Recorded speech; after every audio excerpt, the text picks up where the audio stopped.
Shri Rahul Gandhi ji.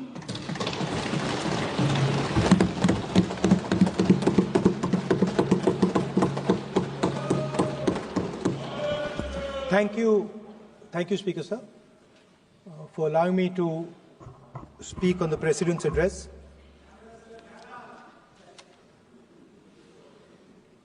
Camera. Thank you. Double thank you, sir.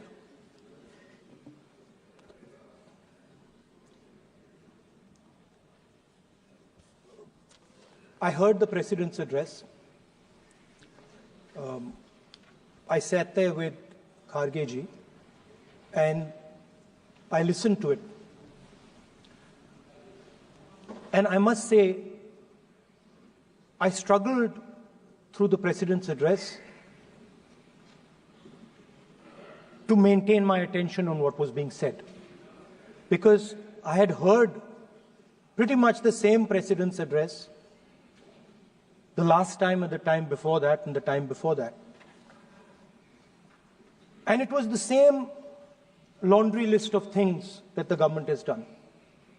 We have done this, we have done this, we have done this, 50 or 100 things that the government has done. And so while I was sitting there, I was thinking, okay, I am being critical about what is being said.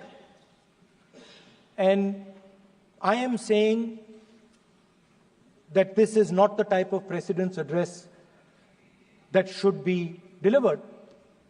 Well, the question came to my mind, what type of address would an India Gathbandhan government deliver? How would that address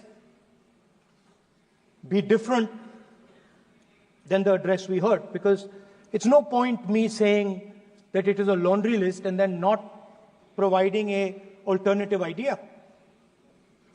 And so today I would like to lay out some dimensions of what an alternative address would look like, what the India Gathbandhan would probably focus on, and where we would lay emphasis. The future of this country is going to be decided by the young men and women of this country, the youth of this country.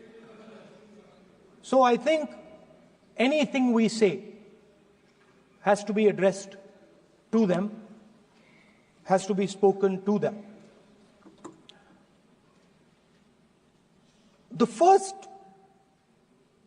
thing in front of us, and this is something I'm sure the Prime Minister would accept and pretty much everybody in this room will accept, is that even though we have grown fast, we are growing slightly slower now, but we are still growing. A universal problem that we have faced is that we have not been able to tackle the problem of unemployment. No, neither the UPA government nor today's NDA government has given a clear-cut answer to the youth of India about employment. I don't think anybody in this room will disagree with me. I'll give a little statistic for the Prime Minister. The Prime Minister, something I would agree with directionally. The Prime Minister proposed the Make in India program. I think a good idea. We saw the statues, we saw the functions, we saw the so-called investment, and the result is right in front of me. Manufacturing fell from 15.3% of GDP in 2014 to 12.6% of GDP today. That is the lowest share of manufacturing in 60 years. I'm not even blaming the Prime Minister, because I think it would not be fair to say he didn't try. I could say that the Prime Minister tried, and I think conceptually Make in India was a good idea, but it's pretty clear that he failed. because manufacturing went from 15.3% of GDP to 12.6%. So the first question that any alternative vision would answer to the youngsters of our country is, okay, what and how are we going to solve this problem of employment?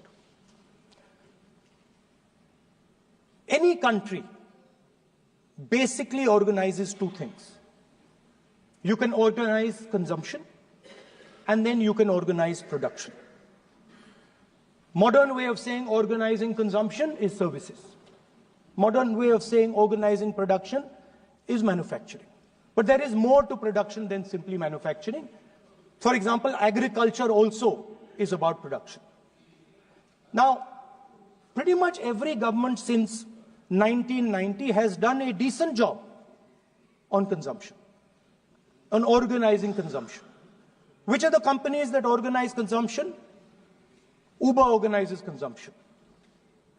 Reliance organizes consumption. Adani organizes consumption.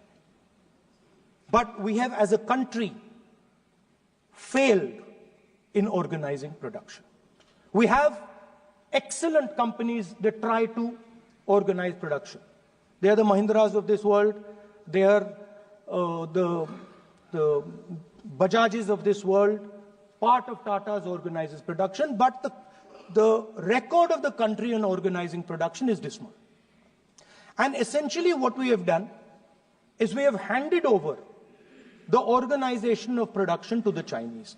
So this mobile phone, even though we are saying we make this mobile phone in India, that is not a fact. This phone is not made in India. This phone is assembled in India. All the components of this phone are made in China. The network that has produced this phone is made in China, is owned by China. So every time we use a phone, every time we wear a Chinese shirt, a Bangladeshi shirt, every time we wear a pair of Chinese sneakers, we are paying a tax to China. Because some Chinese youngster is earning a salary to make or to produce that product. So the first message I would give in a presidential address would be that India has to focus completely on production. Because if we do not focus on production and we continue to focus only on consumption, we will find that we will run huge deficits, we will increase inequality, and eventually we will run into a serious problem. Social problem because of unemployment, which we are already facing. If you look at the numbers of the amount of people who are in jail, if you look at the numbers that are spent on internal security, if you look at the numbers spent on our police forces, they all spiral. They're all rising.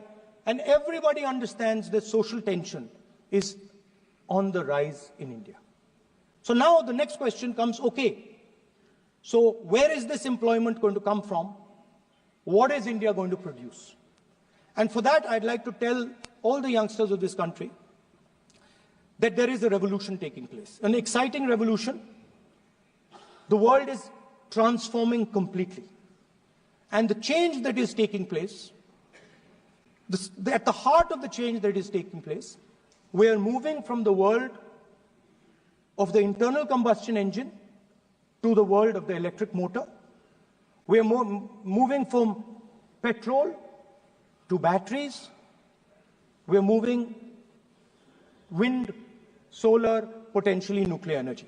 So our entire way of moving is changing. And this is going to change every single thing. It is going to change warfare. It is going to change medical treatment. It is going to change education. It is going to change how we eat. It is going to change every single thing. Now, the last time there was a revolution, called the computer revolution, the government of India had a clear focus. We looked at that revolution. It was a Congress government. We looked at the revolution and we decided clearly that we are going to focus on the development of software. And we rode the wave of that revolution. And today you can see the result. I remember people laughing I remember people laughing when the computer was being talked about. You mentioned Mr. Vajpayee. I respect Mr. Vajpayee, but Mr. Vajpayee gave a speech saying that computers are of no consequence to India. So, what is important when there is a revolution? What is important is that you understand what are the drivers of that revolution and where exactly do you need to focus, where exactly do you need to sit in that revolution. I said that this revolution is going to change everything. And I want the youngsters in this country to think about it. There is a war going on in Ukraine.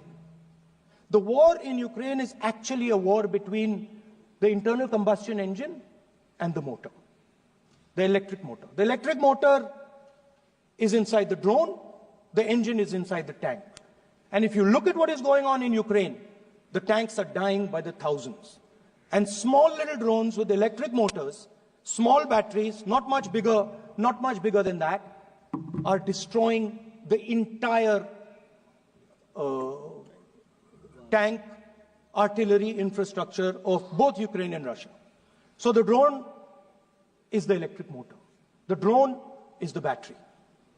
The drone also needs to see. So the drone is a camera. In the same way, electric cars, the electric car is a motor. The electric car is batteries. The electric car is cameras. Robots are exactly the same thing. Robots are electric motors, multiple electric motors with cameras, with batteries. And this is what the revolution is going to look like. So there are basically 4 technologies that are driving this entire change in mobility. Electric motors, batteries, optics, and then on top of that, you can apply AI. Now I want to tell the youngsters of this country, people talk about AI. But it's important to understand that AI on its own is absolutely meaningless. Because AI operates on top of data. Without data, AI means nothing. And if we look at data today, there is one thing which is very clear. Every single piece of data that comes out of the production system in the world, the data that was used to make this phone, the data that is used to make electric cars, the data that is used to make basically all electronics on the planet today is owned by China. And the consumption data is owned by the United States. In China, the consumption data is owned by China, but in India, companies like Google, companies like Facebook, companies like Instagram, X, they own our consumption data. So if India wants to talk about AI, it has to first answer the question, what data is going to power that AI? And the answer today is India does not have that data. Neither does India have production data, neither does India have consumption data. We have handed our consumption data to the big American companies, and the production data we don't have anyway. So what would that vision look like? The first thing, we would start getting youngsters excited about this revolution. We would start to introduce the idea of a completely new way of moving, a complete revolution in how things move. We would start teaching our children in schools about batteries, about electric motors, about how these things combine, about how drones, robots, electric cars are structured, how they will work together. And most important, we have to start building a production network so that we can get access to production data. Now, what would we focus on? We would not give you a laundry list. China has at least a 10-year lead on India in this space. China has been working on batteries, robots, motors, optics for the last 10 years, and we are behind. So what would our president's address say to the youngsters? We will choose critical areas in each one of these technologies, and we will start to build capabilities in those areas.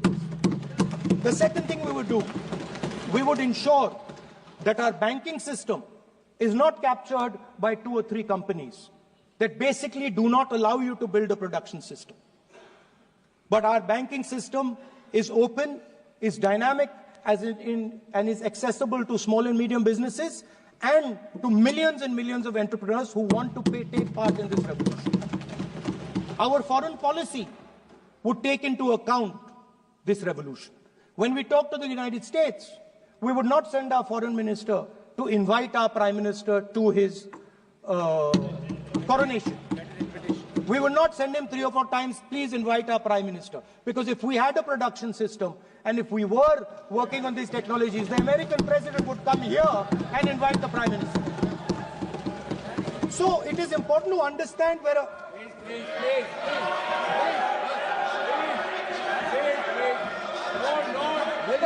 Foreign policy.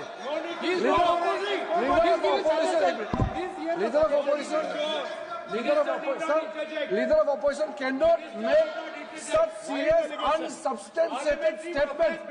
This is related to the relation between 2 countries, and he is making an unverified statement about invitation of the Prime Minister of our country. Is matter of our dignity. How can you make such kind of statement? He is leader of opposition, sir. He should be responsible in making such statement. Sir, LOP is giving us very positive suggestions. Why they are worried, sir? For the country, he is giving. Leader of opposition has the information from any official source. He must inform the House.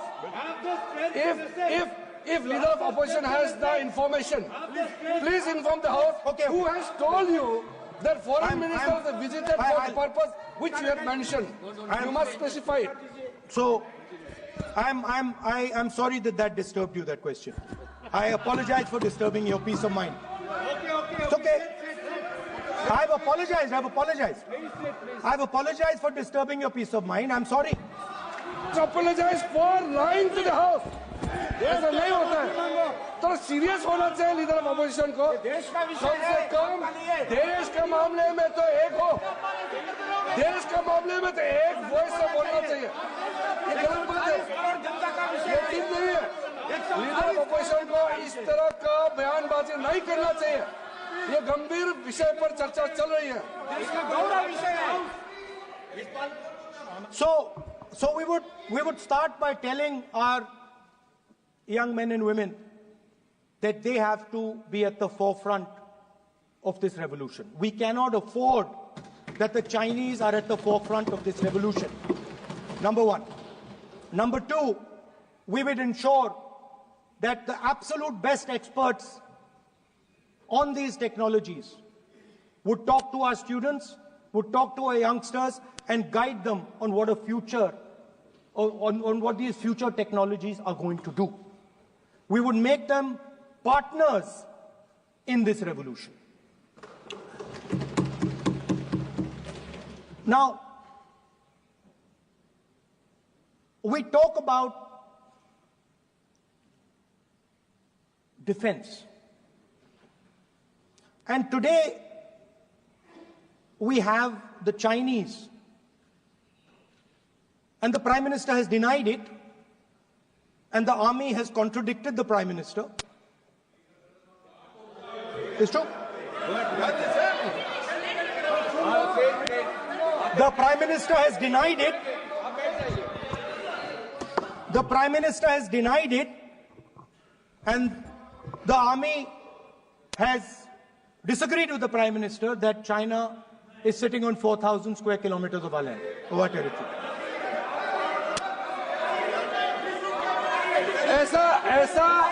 ऐसा इस सदन में अब मन चाहे बात नहीं बोल सकते हैं.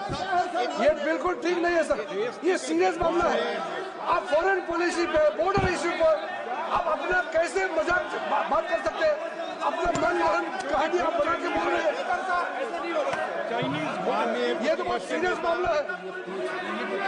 विदेशी प्रतिपक्ष के नेता जो आप विषय बोल रहे हैं, उसके तथ्यों को सदन के पटल पे रखना. आप पानी. अनुरोध है लीडर ऑफ अपोजिशन बोलिए, हम लोग शांति से सुनेंगे, ये आपका अधिकार है बोलने का, मगर आप मन चाहे ऐसा सीरियस इशू पे कैसे बोल सकते हैं?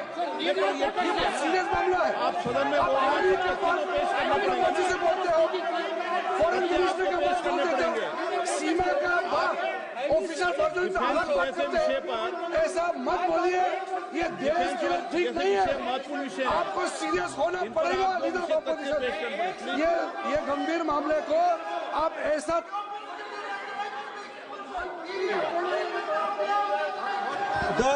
The Prime Minister has denied that Chinese forces are inside our territory, but for some reason our army keeps talking to the Chinese about their entry into our territory, and our Chief of Army Staff has said that the Chinese are inside our territory. This is a fact. This is not invention, this is a fact. Now, but the reason China is inside our territory is important. Because people think that wars are fought between armies and their weapons. But the fact of the matter is that wars are fought by industrial systems. The fact of the matter is that China has an industrial system that is far stronger, far bigger than our industrial system. And that is why they have the guts to come inside this country. The reason China is sitting inside this country is because Make in India has failed. The reason China is sitting inside this country is because India is refusing to produce. And I am worried that India is going to give up this revolution to the Chinese once again.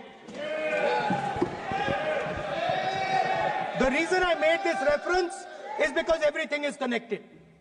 If and when we fight a war with China, we will be fighting with Chinese electric motors, Chinese batteries, Chinese optics, and we will be buying Chinese motors, Chinese optics, Chinese batteries. It is a non-sustainable proposition. That is why for our security, for the future of our children, for the future of our country, we have to build a production system, and we cannot allow this revolution to go by. Now, the next step, we have a strategic partner called the United States.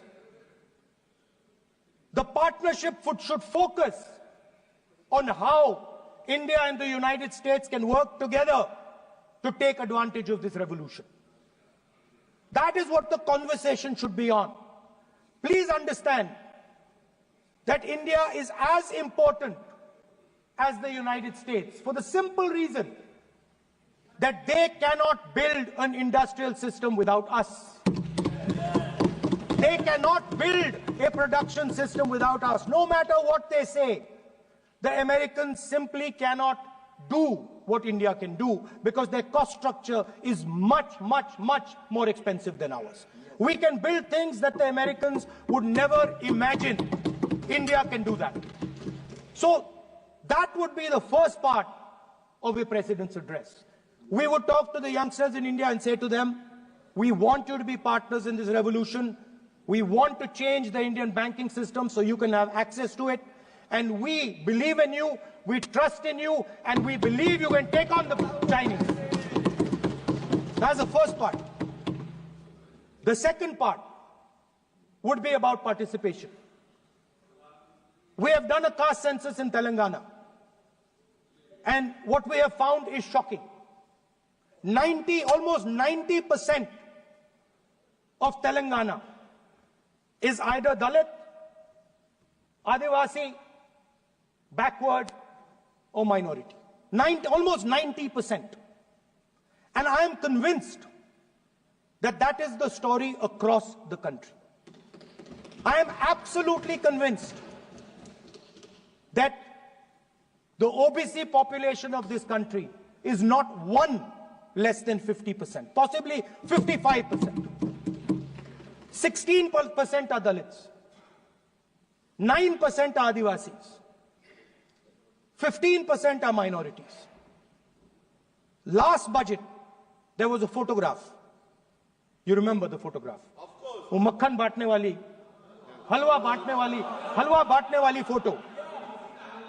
मैं हैरान हो गया कि इस बार photo ही हटा दी. हलवा खिलाया मगर दिखाया नहीं किसको खिला रहे. Please. So at the center of any new development paradigm for this country, which runs parallel with the production paradigm I spoke of, which works together with the production paradigm I spoke of, is the participation of lower castes, OBCs, Dalits, Adivasis in the wealth of this country. If we look at the largest corporates in this country, they're all owned. None of them are owned by OBCs. None of them are owned by Dalits. None of them are owned by tribals. If we look at the biggest media companies that support the Prime Minister, every day we see the Prime Minister's pleasant face, smiling face on these media. None of them are owned by OBCs. None of them are owned by Dalits. None of them are owned by Adivasis. This is the fact. So central to any new development paradigm is the architecture of a new paradigm. And that architecture of the new paradigm can only be built once the caste census is placed on this table. Because once the caste census is placed on the table, we will know exactly how much of this country's wealth, how much of this country's power, how many of this country's institutions are owned by 90% of this country. There are OBC MPs in the BJP. There are OBC MPs in the BJP. There are Dalit MPs in the BJP. There are Adivasi MPs in the BJP. Remember, you are OBCs, you have 50% of the population and you have absolutely no power. I know that you're sitting there and you cannot even open your mouth. That is the truth of the country. प्रधानमंत्री का चेहरा आपको दिखाई नहीं देता है. जाति जनगणना, प्रधानमंत्री का चेहरा आपको दिखाई नहीं देता है. आर्किटेक्चर, अंधे हो गए. Participation, revolution in this country that we are going to bring. ये अंधेरा हो गया है.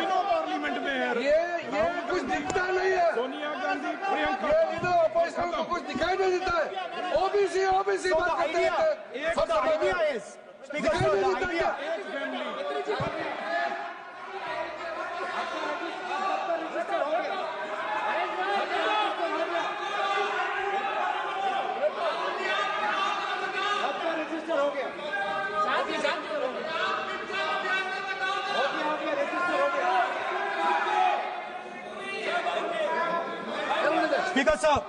Speaker Sir, so the idea is, on one side, allow India and the Indian youngsters to participate in the coming mobility revolution.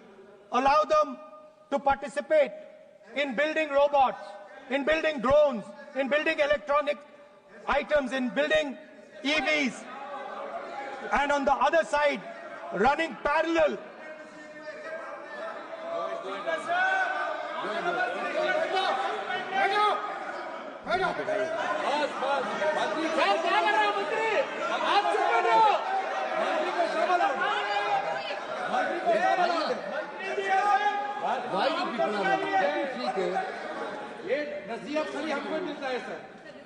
मैंने उनको ही मना किया. The country, Speaker Sir. ऐसा नहीं है. आप भी बहुत डिस्टर्बेंस करते हैं. Okay, Speaker Sir. So parallel ideas. One idea, participate in the mobility revolution. Whether you're thinking of economy, weapons, production, healthcare, India should participate in this revolution. India should become the master of the electric motor, master of the battery, master of optics, and master of AI applied on top of that production system. Now imagine the power of AI when we apply it to the caste census. You imagine what we will do with AI and what we will do with the social revolution in this country when we start to apply AI on the data that we get from the caste census. So we are going to run a parallel track. On one side, participation, revolutionizing the participation of Dalits, OBCs, Adivasis in the ruling of this country, in the institutions of this country, in distribution of wealth of this country. And on the other side, parallel track, challenge the Chinese and participate in the revolution and defeat the Chinese in electric motors, batteries, solar panels, and wind. Yeah. So that is the first two parts of any presidential election address that any India Gathbandhan leader would give you. The final, of course, we go back to the Constitution. This, our favorite, just like the production system is a weapon, just like Jati Jangarna is a weapon of transformation, this is what the entire architecture is built on. I remember before the elections, all of you were saying 400 par, and you were saying you would change this. And then I was glad to see that the Prime Minister walked in and then was forced to bow his head in front of the Constitution. It was a moment of pride for all Congress people that we had explained to the Prime Minister and to the whole country that no force will dare touch this. Yeah. I know that the RSS has never accepted this. Mohan Bhagwatji has said that India didn't get independence in 1947. He has said that this constitution is meaningless. I know that that is at your heart. We will never let your dream come true. This constitution is going to rule India always. Now, एक minute आप प्रतिपक्ष के नेता हैं। मेरा आपसे आग्रह है कि जो विषय आप रखें वह तथ्यों पर आधार पर रखें, उचित होगा। मैंने आपको पहले भी कहा, और जो सदन के सदस्य नहीं हैं उनकी चर्चा न करें। बताता हूं सर, मोहन भागवत आप नियम प्रक्रियाओं की पालन करें, आपसे अपेक्षा। सर, मोहन भागवत जी ने स्टेटमेंट दिया। मोहन भागवत का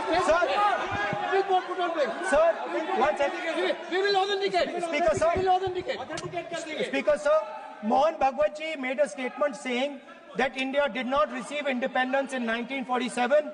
It received independence when the Ram Mandir was inaugurated. We will place that on the table. Now, sir, I would like to mention one small thing, but very important thing. Speaker sir, this constitution is supported by this constitution is supported by the vote of our people. Without the secure vote of the Indian people, this constitution means nothing. Now I want to bring to the notice of this House some data, some information about the Maharashtra election. Very simple stuff. Speaker sir, between the Loksabha election, which the India Alliance won, and the Vidhan Sabha election, the voting population of Himachal Pradesh was added to the voting roll of Maharashtra. Meaning the entire population of Himachal Pradesh was added to the voter rolls of Maharashtra. Please understand what I am saying. In Lok Sabha, the difference between Lok Sabha and Vidhan Sabha was the population of Himachal. The entire population. Almost 70 lakh new voters suddenly arrived between Lok Sabha and Vidhan Sabha. Now, the most interesting part, and the Prime Minister is not looking at me. The most interesting part. आप तर्क पे बात करना, तर्क पे सब सुनेंगे, तर्क पे बात करो। मुंह नीचे कर लिया suddenly. The most interesting part is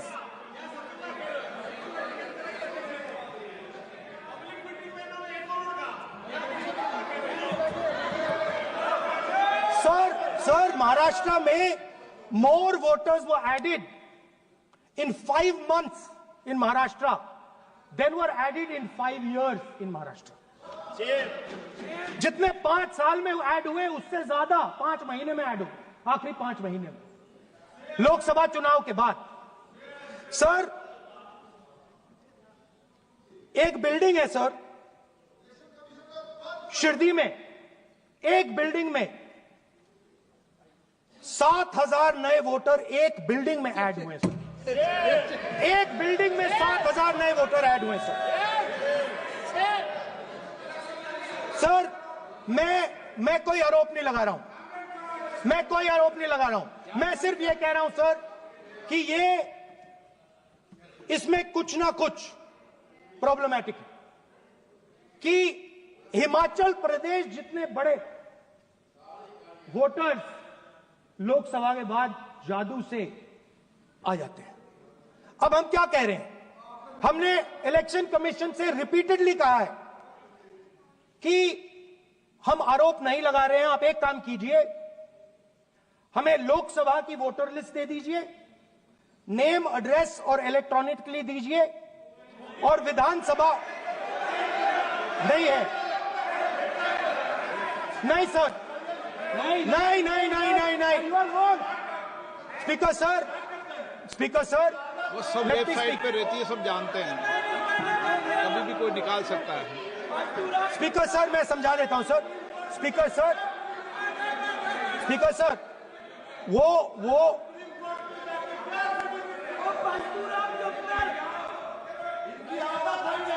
speaker sir, we have asked, speaker sir,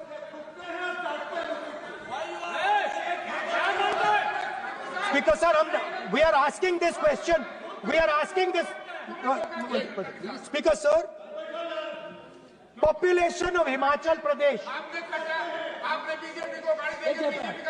please, population of Himachal Pradesh has voted, extra has voted in Maharashtra. We are saying to the Election Commission, please give us the names and addresses and polling booths of all the workers in the Lok Sabha and all the workers in the Vidhan Sabha, so we can calculate who these new workers are, who these new voters are. Interestingly, the new voters are mostly in the constituencies that the BJP has swept.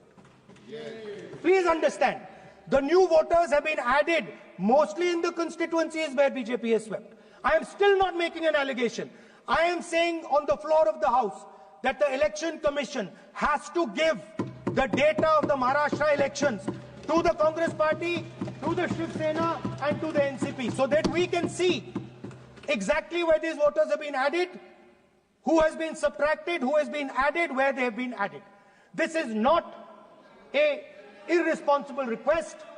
This is a very simple request for them to fulfill. The reason I am saying this, sir, is because the rules have been changed. This is not just said in isolation. Speaker, sir, the election commissioner used to be chosen by the Prime Minister, Leader of Opposition, and the Chief Justice. Sir, the Chief Justice was removed from that committee. Why? Why? This is a question, sir. This is a question to the Prime Minister. Why was the Chief Justice removed from the committee? Now, in a few days, I am going to go to the meeting. I am going to go to the meeting. There's going to be Mr. Amit Shah and Mr. Modi ji. And there's going to be me. 2 to 1. Why am I even going to the meeting? What is the purpose of me going to the meeting? I'm only going to the meeting to certify what Modi ji and Amit Shah ji are going to say. Right? Whereas if the Chief Justice was there could be a discussion. Chief Justice and Leader of Opposition could say, no, we don't agree. So, there seems to be a calculated strategy. Now, just prior to the Lok Sabha, the election commissioner was changed and 2 new election commissioners were placed. Yes. We know that the election dates were changed. Yes. We know that the elections were postponed. These are facts. These are not things I am inventing. So, in order to safeguard this constitution, The entire opposition requests the data for the Maharashtra election. We request the data and the electoral voter list for Loksabha and the corresponding list for Vidhan Sabha. And I am very confident that the Election Commission will not give us this information. Speaker, sir, that is broadly. So the third element of our President's address would be a determined defense of India's institutions, of our democratic system, and a re-look at our entire democratic framework, and the looking again at all the institutions that have been taken away from the people of India. So those would be the type of things that we would say in a presidential address. I'd like to finally say one thing. In the last, थोड़ा बढ़ा देता हूँ. अब मैं थोड़ा और खींचूंगा. अब और खींचूंगा थोड़ा. अब और खींचूंगा. So in the last, there is a background, a philosophical background to what I am saying. Essentially, what I am saying to the youngsters of India and to this House is that instead of focusing on multiple things, instead of telling us a laundry list, give us a strategy, give us a vision, make it clear, right? Now, there is a philosophical basis to this. There is even a deep philosophical basis to this. I showed you the picture of Shivji, which you didn't allow me to show. I showed that picture for a reason. What does that picture tell us? If you look at that picture carefully, it tells us focus carefully. Do not get distracted. Do not look here and there. Do the job at hand. So there is a philosophical basis to the speech I have given. I have not told the House and the country that we will do this, and this. This is the philosophy of Shivji.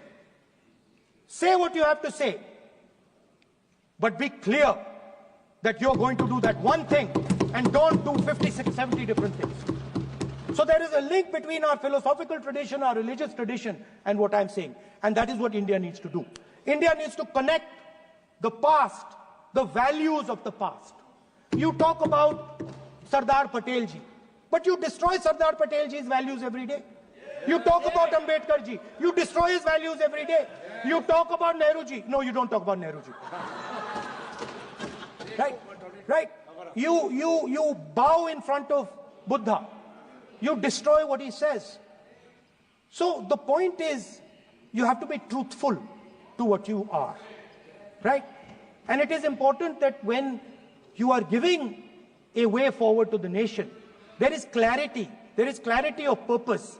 There is no hatred, there is no violence, there is no anger, because these things are destroying our country. So my speech has not been angry, has not been nasty. My speech has been very polite, very kind, and I thank the Prime Minister for coming and listening to it.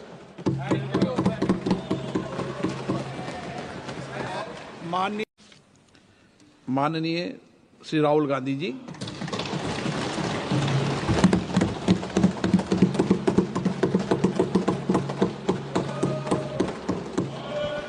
Thank you, Speaker Sir, for allowing me to speak on the President's address.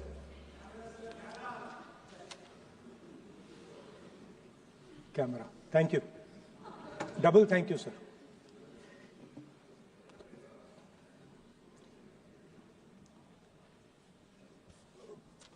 I heard the President's address. I sat there with Kharge ji and I listened to it. And I must say, I struggled